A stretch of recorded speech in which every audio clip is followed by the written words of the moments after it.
함께 조용한 기도 드리심으로 8월 첫 번째 주일 오후 예배를 시작하겠습니다.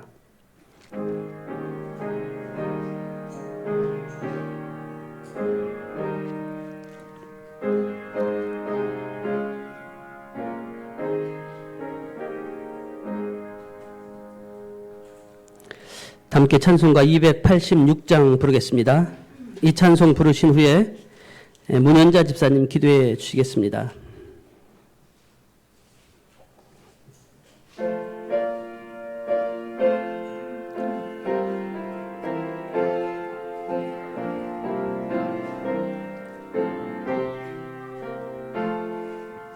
주 예수님 내 맘에 오사 날 붙들어 주시고 내 마음에 새 힘을 주사 늘 기쁘게 하소서. 사랑의 주 사랑의 주 내 마음속에 찾아오사 내 모든 죄 사하시고 내 상한 맘 고치소서. 주 예수님 내 맘에 오사 내 소원 다하시고 내 무거운 짐 맡아주사 참 평안을 주소서. 사랑의 주 사랑의 주 내 마음속에 찾아오사 내 모든 죄 사하시고 내 상한 맘 고치소서. 주 예수님 내 맘에 날 정결케 하시고 그 은혜를 내 맘에 채워 늘 충만케 하소서. 사랑의 주 사랑의 주 내 마음속에 찾아오사 내 모든 죄 사하시고 내 상한 맘 고치소서. 주 예수님 내 맘에 오사 내 길 인도하시고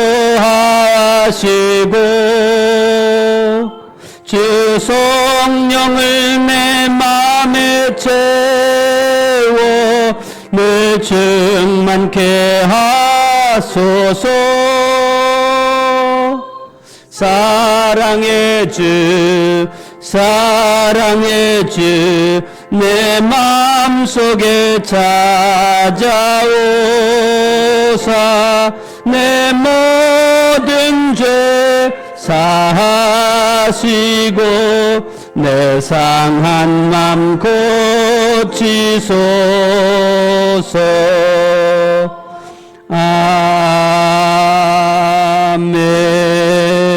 아멘.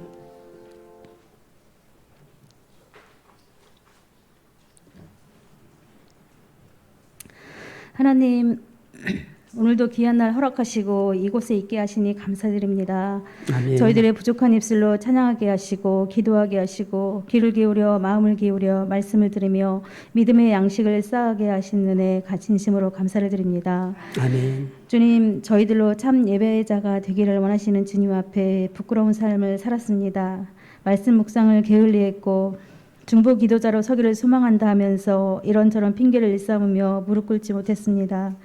하나님을 의지한다는 것은 그저 입술의 고백뿐이었을 뿐 간절한 믿음의 고백이 아니었습니다. 하나님의 자녀로서 삶으로 분을 보이지 못하고 오히려 악한 생각과 말을 내뱉으며 주님의 영광을 가리는 죄를 범하였습니다. 부끄럽고 연약한 저희들을 용서하여 주시옵소서. 그렇지. 자꾸 늘어나는 코로나 확진자 수에 세상 사람들과 똑같은 서류와 염려를 했습니다. 무지한 저희들이 어떻게 해야 할지 깨우쳐 주시고 더욱 간절히 하나님을 찾을 수 있는 믿음을 주시옵소서. 아버지. 저희들의 토기장이가 되시는 하나님, 이 나라 이 민족을 하나님의 마음에 맞는 토기로 빚어주시길 원합니다. 아버지. 하나님을 떠나 말로 다 할 수 없는 죄악에서 속히 돌이킬 수 있는 은혜를 허락하시고 하나님 말씀에 청종하는 이 나라 이 민족이 되도록 은혜를 베풀어 주시옵소서. 아버지. 저희 선한 목자를 교회를 세우시고 일하시는 주님, 저희들이 한 공동체가 되어 하나님을 섬기고 목사님과 성도들을 서로 섬기게 해주셔서 감사드립니다. 아버지. 서로의 연약함, 부족함에도 사랑으로 품어주고 중보 기도해주는 믿음의 형제들로 서로 배우며 성장하는 교회가 되게 하여 주시옵소서. 아멘. 믿음의 가정을 세우기 위해 애쓰게 하여 주시옵소서. 저희들은 물론 부모, 배우자, 자녀, 형제들이 진심으로 그들의 영혼이 하나님 앞에 바로 서기를 구합니다. 우리 모두 함께 천국의 삶을 맛보며 살아가기를 간절히 구합니다. 아버지. 여호와를 의지하며 의뢰하는 자는 물가에 심어진 나무가 그 뿌리를 강변에 뻗치고 더위가 올지라도 두려워하지 아니하며 그 잎이 청청하며 가무는 해에도 걱정이 없고 결실이 그치지 않는 복을 받으리라고 하신 말씀을 기억하여 온전히 하나님 안에 살아가는 믿음의 성도들이 되도록 은혜를 더하여 주시옵소서. 아멘. 오늘도 하나님을 모르는 무지의 땅에서 복음 들고 외치는 선교사님들을 붙들어 주시고 어떤 그렇지. 어려운 가운데서도 건져 주시고 그 사명 잘 감당할 힘을 주시옵소서. 아멘. 저희들에게는 기도로 선교 예물로 동참하는 마음을 주시옵소서. 아멘. 저희 담임 목사님을 위해서 기도합니다. 저희들의 영혼을 말씀으로 살리기 위해 늘 애쓰시는 가운데 항상 육신의 강건함을 허락하시고 하나님께서 이끄시는 대로 움직이는 사역자가 되기를 원합니다. 아버지. 이 시간에도 말씀을 선포하실 때 성령님 그 입술을 주장하여 주시고 전하며 들으며 함께 은혜가 되도록 인도하여 주시옵소서. 아멘. 저희들 이 시간 온 마음과 정성을 다해 드리는 예배에 주님 홀로 영광 받아 주시옵소서.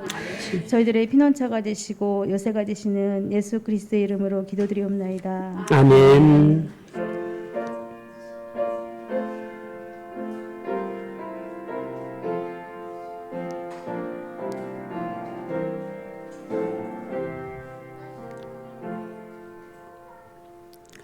오늘 우리에게 주신 하나님의 말씀 에베소서 3장 14절로 21절 말씀 313면에 있습니다.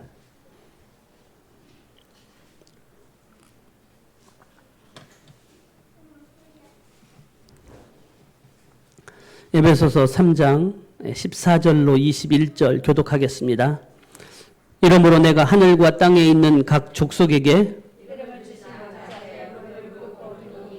그의 영광의 풍성함을 따라 그의 성령으로 말미암아 너희 속사람을 능력으로 강건하게 하시오며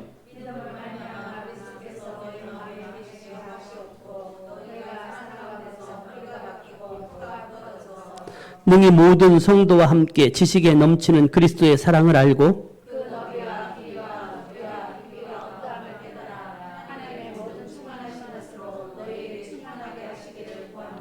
우리 가운데서 역사하시는 능력대로 우리가 구하거나 생각하는 모든 것에 더 넘치도록 능히 하실 이에게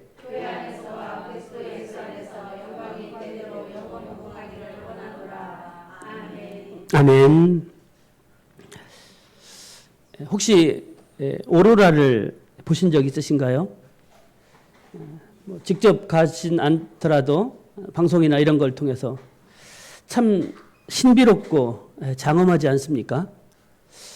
이 땅에 신비하고 장엄한 것들 참 많이 있어요. 보면 놀랍고 그리고 또 감탄을 자아나는 것들이 참 많은데 그런데 그보다 더 근원적이며 우리의 지혜로는 알 수 없는 신비한 것이 있습니다. 그것은 바로 예수님이 이 땅에 사람의 몸을 입고 오신 거예요. 이것만큼 놀라운 사건, 신비한 것은 없습니다. 그렇다면 그 신비한 일이 일어나게 된 이유가 무엇일까요? 사람을 뜻하는 히브리어 단어가 아담이라는 단어예요. 아담은 흙을 뜻하는 아다마라는 말에서 나왔습니다. 흙은 지상에서 가장 낮은 자리에 위치합니다. 만물 아래에 있습니다. 만물 아래에서 만물을 받쳐주고 만물을 품고 만물을 자라게 합니다. 가장 낮은 자리에 위치하여 만물을 살리는 것이 흙입니다. 하나님께서는 땅에서 흙으로서 첫사람을 지으셨는데 그 이름이 아담이었어요. 그의 성품과 역할이 아담이라는 이름 속에 담겨 있습니다. 흙처럼 만물의 낮은 자리에서 만물을 받쳐주고 품고 자라도록 보살피는 역할이 사람에게 주어진 역할이었습니다. 영어로 사람을 뜻하는 말이 휴먼이에요. 이 휴먼도 흙을 뜻하는 흠에서 나온 단어입니다. 겸손을 뜻하는 말이 흠볼인데 그 말도 흙을 뜻하는 흠에서 나온 단어입니다. 사람을 뜻하는 아담, 휴먼, 이 단어의 기원을 살펴보면 하나님께서 당신의 형상을 따라 지으신 첫 사람이 얼마나 겸손하고 얼마나 훌륭한 존재였는가라는 것을 짐작할 수가 있습니다. 그러나 아담 이후의 인류는 죄와 타락으로 인해서 사람의 형상, 낮은 자리에서 겸손하게 훌륭한 그 자리를 잃어버리고 말았습니다. 타락 이전의 원형을 그 어떤 사람에게서도 발견할 수가 없게 되었다는 말입니다. 이것을 로마서 3장 10절은 의인은 없나니 하나도 없으며 말씀하고 있고 시편 14편 3절에 보시면 다 치우쳐 함께 더러운 자가 되고 선을 행하는 자가 없으니 하나도 없도다 말씀하고 있습니다. 우리가 욥기를 보면 욥기 하면 첫 번째 떠오르는 단어가 바로 인내예요. 욥기를 통해서 인내를 배운다는 거죠. 그런데 그 인내 말고 또 한 가지를 더 배운다라는 이것이 생각납니다. 욥과 같이 의인 중에 의인이라고 평가받을 수 있는 사람, 하나님이 자랑할 수 있었던 사람, 그조차도 마음을 감찰하시는 하나님 편에서 볼 때는 불의가 점점 드러나고 있었던 것 아닙니까? 그렇다면 사람에게 속한 모든 것들, 그것은 인간의 노력으로는 결코 구원받을 수 없는 죄 가운데 있다. 이것이 오늘날 사람이 처해 있는 현실 그리고 현재의 자리다. 이렇게 말할 수 있습니다. 사람으로서 구원을 얻을 수 없습니다. 구원은 오직 예수님께 있습니다. 하나님께서 낮아지시되 흙이 되기까지 낮아지셨어요. 그분이 바로 예수님이십니다. 그래서 그 사람들은 예수님에게서 지극한 겸손의 모습을 보았고 사람의 원형, 참 사람, 처음 지으셨던 죄 짓기 전에 사람의 모습을 예수님에게서 볼 수 있었습니다. 예수님을 가리켜서 참 하나님이요 참 사람, 이게 우리가 예수님을 배웠던, 교리적으로 배웠던 가장 중요한 메시지였죠. 참 하나님이며 참 사람이다. 여기 참 사람이라는 말은 사람의 원형을 온전히 드러내실 수 있는 유일하신 분이다라는 의미를 또한 가지고 있습니다. 참 하나님이 참 사람이 되셨다. 그가 모든 만물을 살리시기 위하여 자기를 십자가의 제물로 내어 주셨다. 이 말씀의 의미는 사람의 지혜와 사람의 능력으로는 도저히 설명이 불가능하고 우리의 머리로는 도저히 이해할 수 없는 신비 가운데 신비라고 할 수가 있습니다. 그러나 이 신비 속에 사람과 세상을 구원하는 참 지혜와 참 지식과 참 능력이 있음을 누구는 아나 적어도 그리스도인들은 이해할 수 있어요. 그리스도인들만 이해할 수 있는 비밀이다. 이렇게 말할 수 있습니다. 오늘 본문 17절로부터 19절을 보시면 믿음으로 말미암아 그리스도께서 너희 마음에 계시게 하시옵고 너희가 사랑 가운데서 뿌리가 박히고 터가 굳어져서 능히 모든 성도와 함께 지식에 넘치는 그리스도의 사랑을 알고 그 너비와 길이와 높이와 깊이가 어떠함을 깨달아 하나님의 모든 충만하신 것으로 너희에게 충만하게 하시기를 구하노라. 바울이 에베소 교회를 향한 기도였습니다. 그리스도 안에 있는 신비를 믿음으로 받아들일 뿐만 아니라 그가 우리 안에 계시기를 기도할 때 참 하나님이 참 사람이 되어주신 그 놀라운 사랑의 너비와 깊이와 높이와 길이가 어떠함을 깨달을 수 있게 됩니다. 우리 안에 이러한 변화들이 일어날 때 우리는 점점 하나님으로 충만하게 채워집니다. 우리 안에 하나님으로 채워지는 기쁨은 세상 것들을 통해서 채워지는 기쁨과는 차원이 다른 것입니다. 요한복음 4장을 보시면 예수님께서 사마리아 수가성에 있는 우물 곁에서 물을 기르러 왔던 여인을 만납니다. 그때 그 여인에게 무슨 일이 벌어지죠? 여인을 만나고 예수님께서 그 여인에게 하셨던 말씀, 그리고 그 뒤에 그 여인이 취했던 행동을 보면 예수님께서 그 여인을 만난 목적들이 드러나고 그것들을 통해서 어떻게 하나님이 역사하시는지를 우리가 알 수가 있어요. 주님은 이렇게 말씀하셨어요.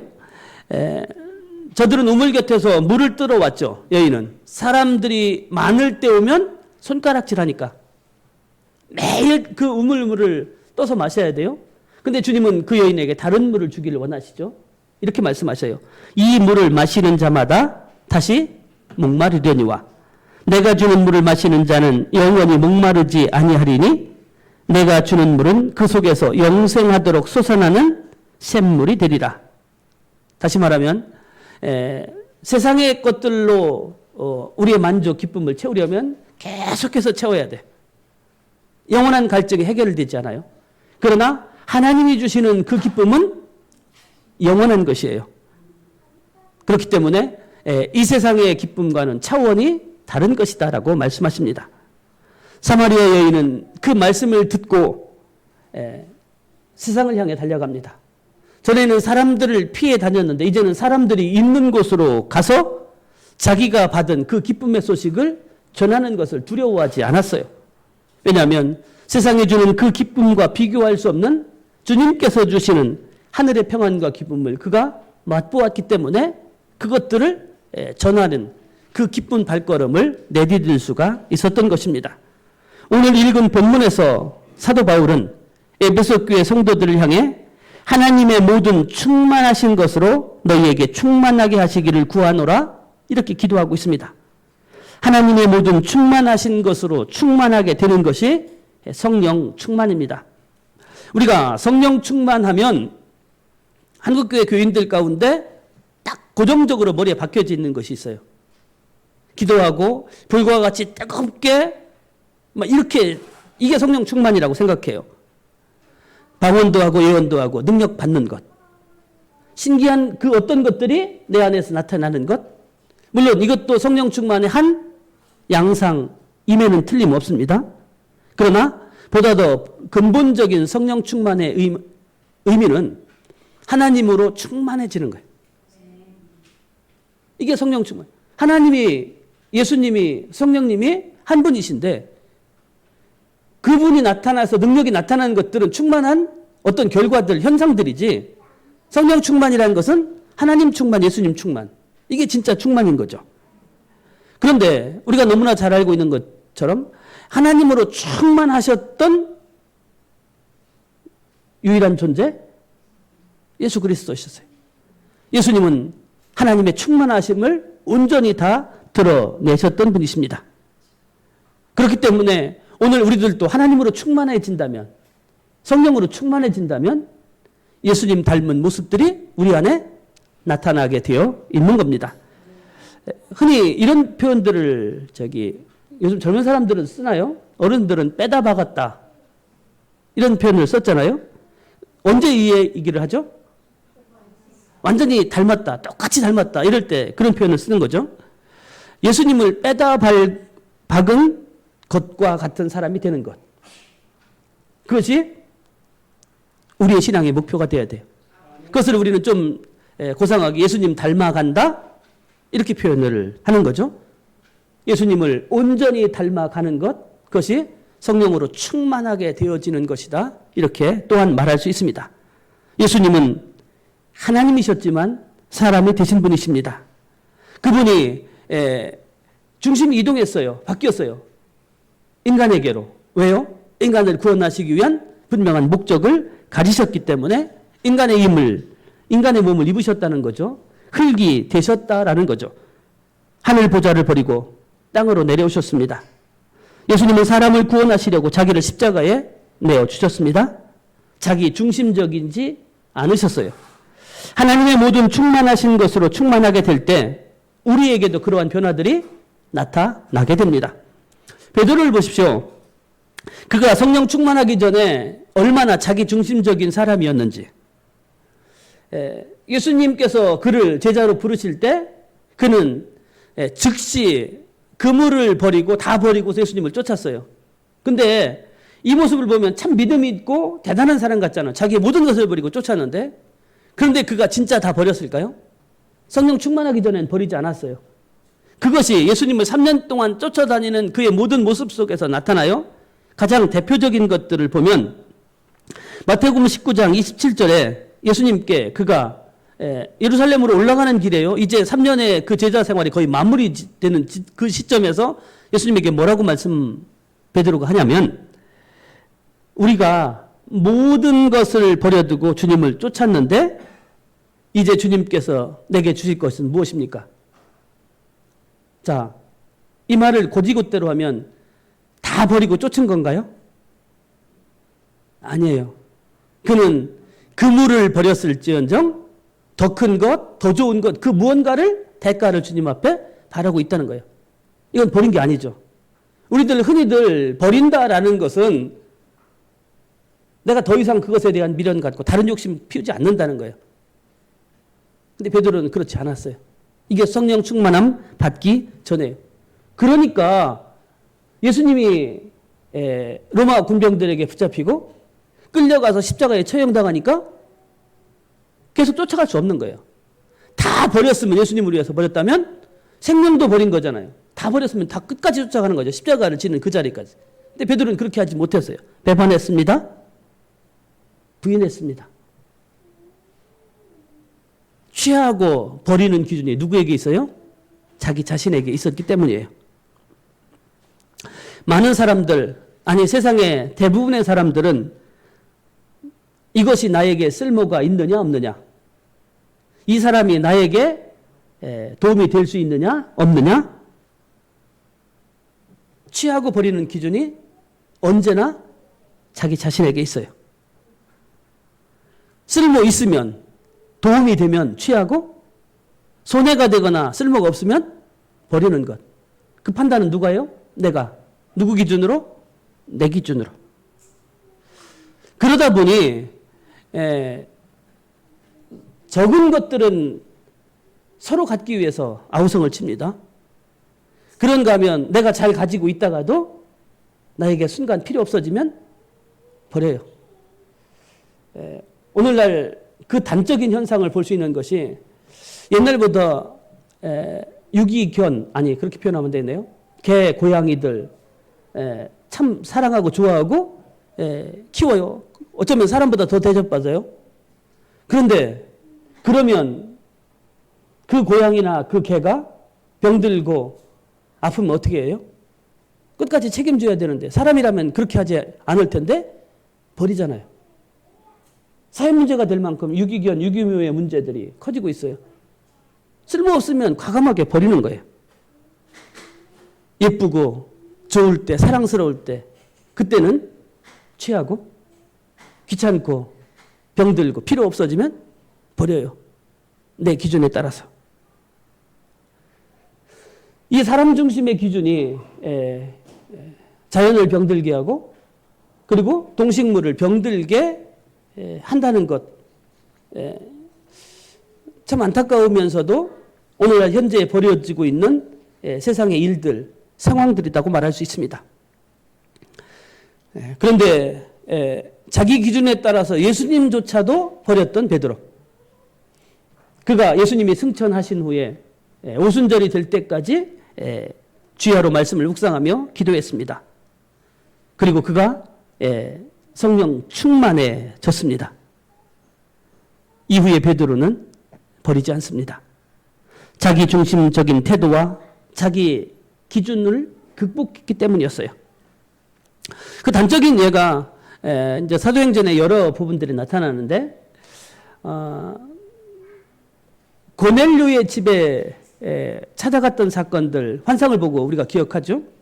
그런데 처음엔 그도 머뭇머뭇거렸고요. 더 큰 문제는 그 뒤에 발생했어요.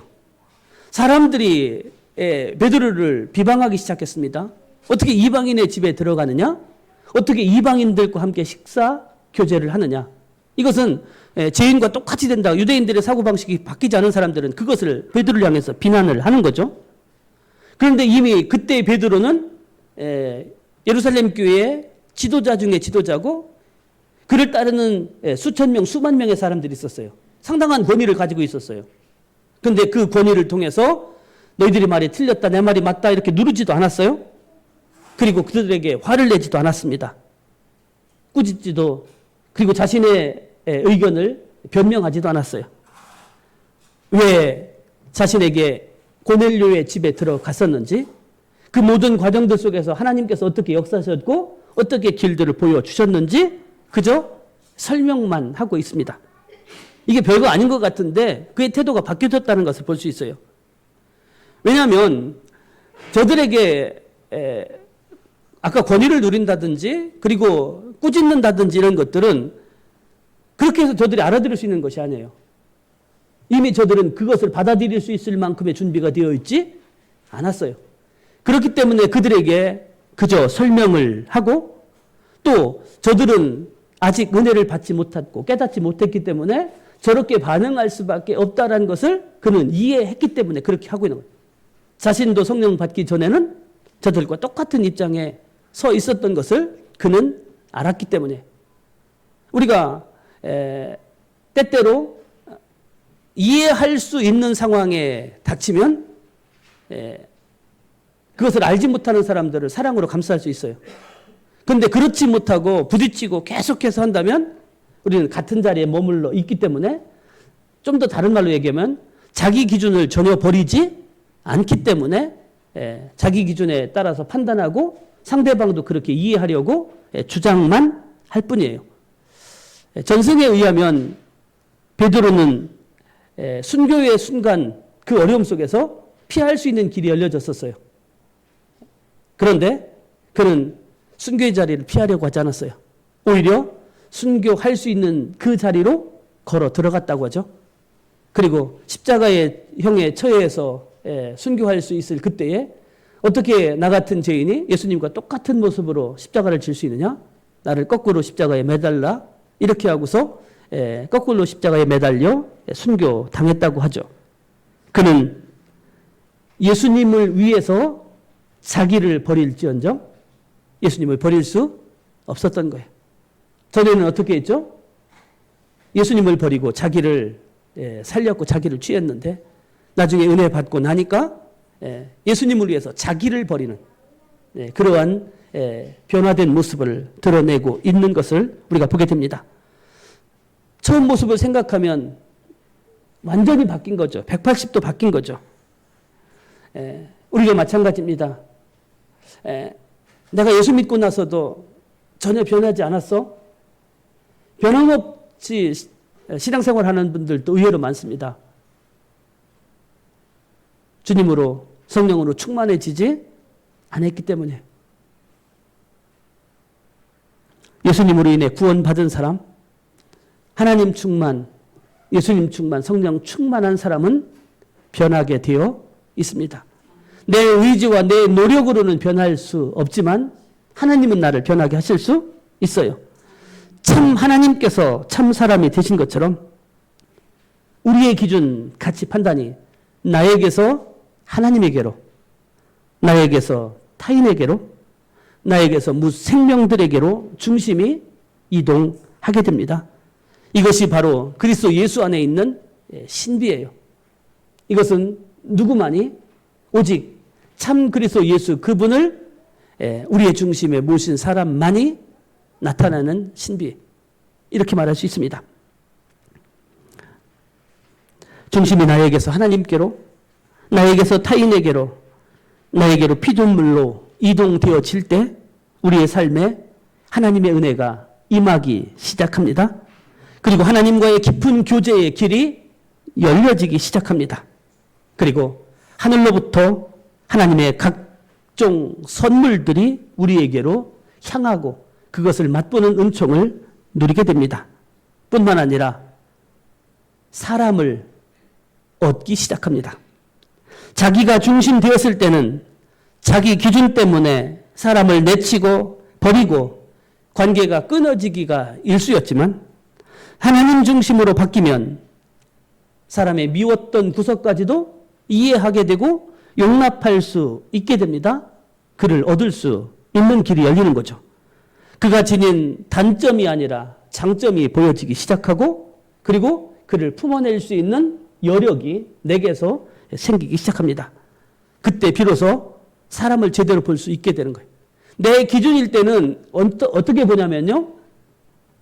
저 사람이 옳고 그른 것, 나에게 도움이 되고 안 되는 것. 그것 따라서 취하고 말고를 결정하는데 하나님 기준으로 보면 다 소중한 사람이죠. 주님의 피값으로 다 산 사람들임이 보여지게 되는 거죠. 나의 취향과 기준에 관계없이 사람들과 두루 만나며 교제하는 삶이 열리게 됩니다.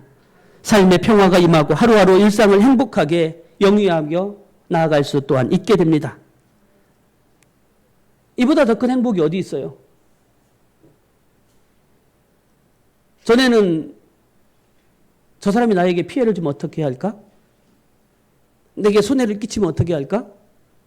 이게 염려에 와서 선뜻 다가서지도 못하고 그리고 그를 포용해낼 수가 없는데 그런데 하나님의 마음으로 보니까 이해할 수 있게 되고 사랑의 마음을 품어지는 거예요.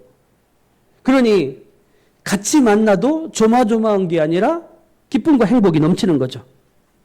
또한 내게 주어진 그 일들도 일상도 감사함 가운데 맛보고 그리고 그 모든 것들을 하나님께 맡기는 거예요.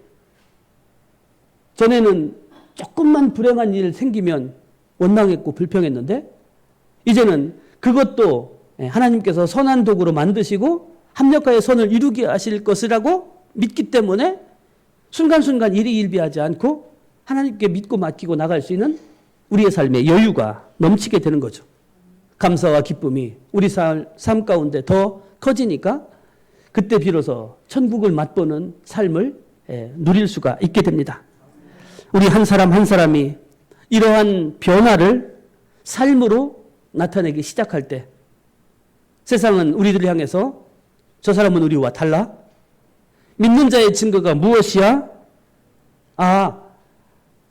우리가 예수님을 보지 못했고 하나님을 보지 못하고 알지 못하는데 저 사람을 통해서 예수님이 어떤 분이신지 하나님이 어떤 분이신지 그 신비를 보여줄 수가 있게 되는 거예요. 아까 오전에도 말씀 조금 드렸지만 예수님 당시에 하나님을 누구도 본 사람이 없었어요. 근데 예수님을 통해서 사람들이 하나님을 보았어요. 오늘 이 시대는요. 저와 여러분들을 통해서 하나님을 보게 하고 예수님을 보게 하는 그 자리까지 나가게 돼요. 그게 우리의 사명이에요. 이게 바로 그리스도인의 신비예요.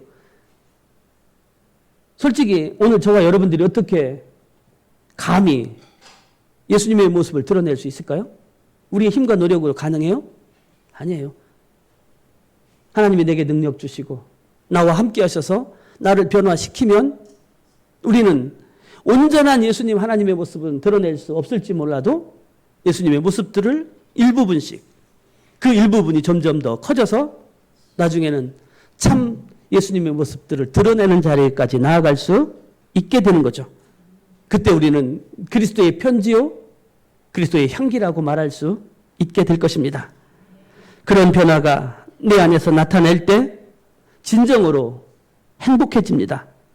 마침내 내가 가야 될 길에 들어섰다는 안도감과 만족이 있고 그 길 끝에 살아계신 하나님을 뵐 수 있으리라는 확신이 우리에게 있기 때문에 담대하게 그 길을 달려갈 수가 있게 됩니다.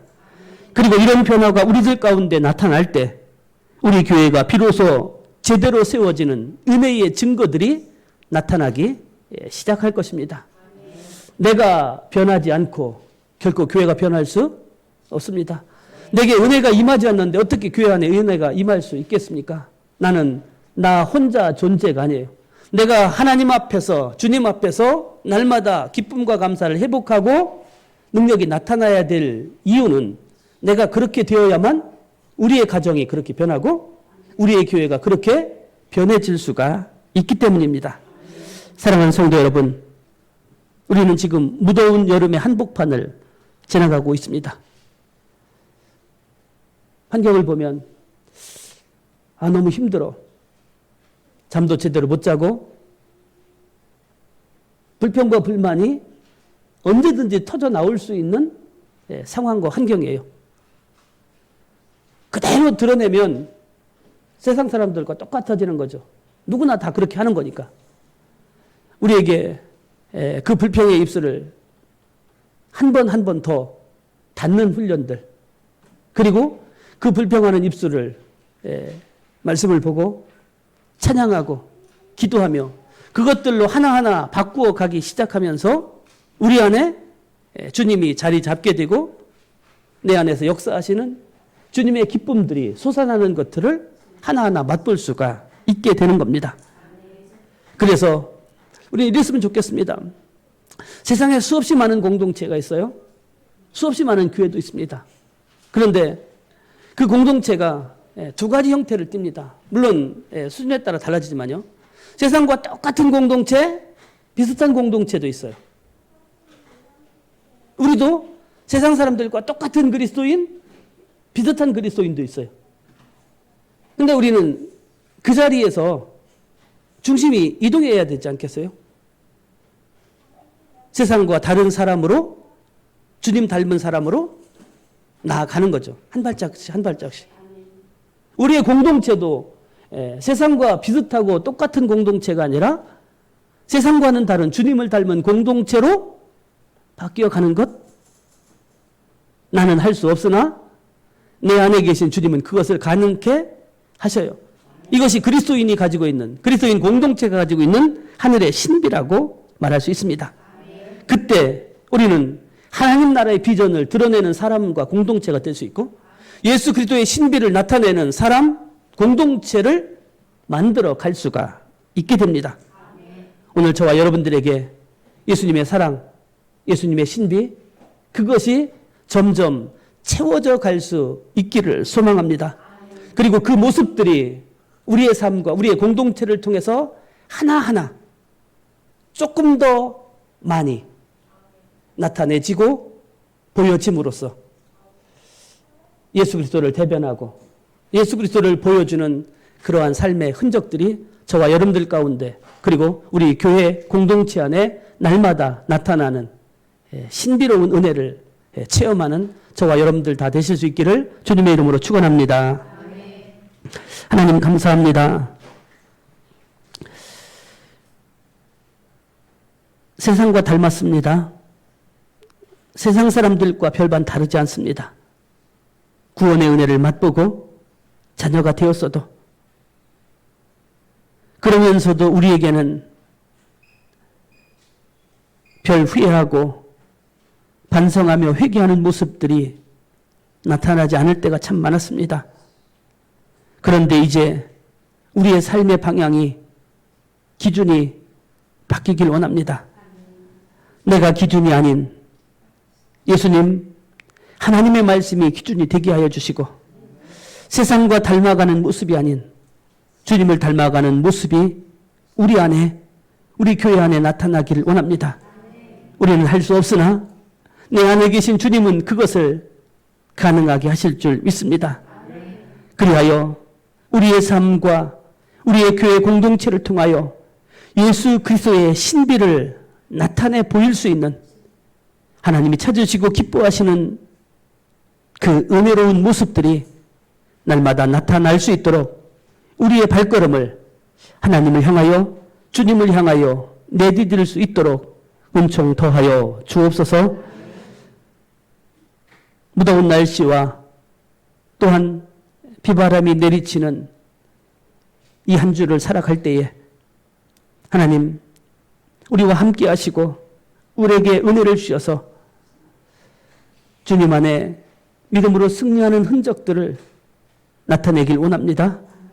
분명한 믿음의 삶, 믿음의 고백들이 우리 안에 있어지게 하시고 주님 말씀 붙들고 믿음으로 승리하는 복된 은총을 누릴 수 있는 선한 목자교회 모든 성도 되게 하여 주옵소서. 예수님의 이름으로 감사하며 기도드리옵나이다. 아멘. 교회 소식 주보를 참고해 주시길 바랍니다. 다 함께 찬송가 436장 부르시고 축도함으로 예배 마치겠습니다.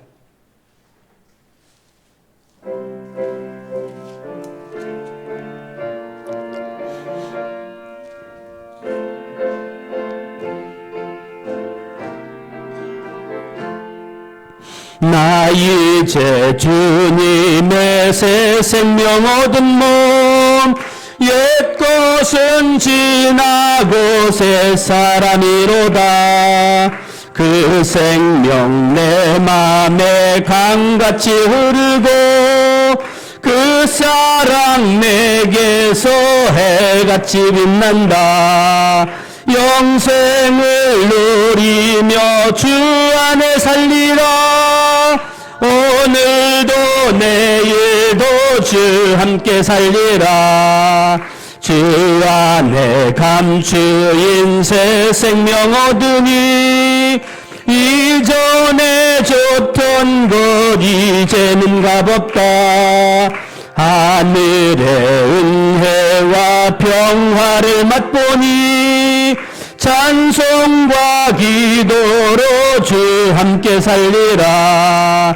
영생을 누리며 주 안에 살리라. 오늘도 내일도 주 함께 살리라. 산천도 초목도 새 것이 되었고 죄인도 원수도 친구로 변한다. 새 생명 얻은 자 영생을 누리니 주님을 모신 맘새 하늘이로다.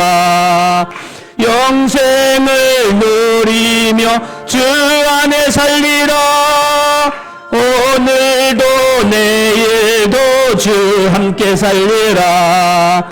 주 따라가는 길 험하고 멀어도 찬송을 부르며 뒤따라가리라.